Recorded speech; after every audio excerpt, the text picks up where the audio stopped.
Reaksi Ambu Ane mantan istri KDM disebut hiraukan Nihiang. 14 bulan ketemu 4 kali. Ane Ratna Mustika buka suara terkait beredarnya informasi bahwa dirinya meninggalkan anak bungsunya bersama Deddy Mulyadi, Hyang Sukma Ayu Mulyadi Alisa Nihiang. Ane Ratna membantah bahwa dirinya telah meninggalkan Nihiang sejak perpisahannya dengan Deddy Mulyadi.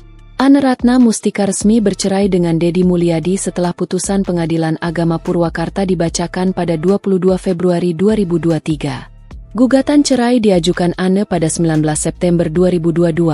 Dan prosesnya berujung pada perceraian yang diresmikan oleh hakim pada 22 Februari 2023. Teman-teman, banyak narasi yang tidak benar, contohnya seperti akun gambar di atas. Jelas tidak pernah saya meninggalkan Neng Hyang. Tulis Ane Ratna dikutip Warta Kota dari Instagram pribadinya, Minggu, 11 Januari 2026. Ane menginformasikan bahwa pada November lalu Nihiang bersamanya di Jakarta, sebelum dijemput oleh Deddy Mulyadi. Ane menegaskan bahwa dalam proses mediasi saat perceraian, dirinya bersama Deddy Mulyadi sepakat untuk mengasuh Nihiang bersama. Selama 14 bulan sejak bercerai, Ane pun sudah beberapa kali bertemu dengan putri bungsunya itu.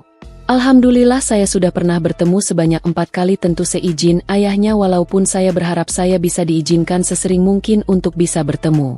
Jadi tolong jangan lagi ada narasi fitnah hanya untuk kepentingan viewers akun Anda, ungkapnya. Beberapa waktu lalu, Ane Ratna Mustika juga buka suara terkait beredarnya informasi bahwa dirinya dan sang anak hasil hubungannya dengan Deddy Mulyadi, Yudhistira Manunggaling Rahmaning Hurip, tak hadir dalam acara pernikahan Maula Akbar dan Putri Karlina. Ane Ratna buka suara lantaran di luaran muncul beragam fitnah yang menyudutkan anaknya bersama Deddy Mulyadi, Yudhistira. Teman-teman, selama ini saya selalu diam ketika banyak fitnah kepada kami di media sosial yang sengaja dibuat. Seperti info tentang perceraian dengan suami saya, itu adalah fitnah. Alhamdulillah rumah tangga saya baik-baik saja. Dan banyak lagi fitnah yang lainnya. Tulis Ane Ratna di media sosial Instagram, dikutip Warta Kota, Rabu, 23 Juli 2025. Terbaru adalah info Detira, Yudhistira tidak datang ke pernikahan Aula itu karena kami, khususnya Detira, tidak diundang atau tidak ada pemberitahuan apapun, imbuhnya. Download Tribun X sekarang, menghadirkan lokal menjadi Indonesia.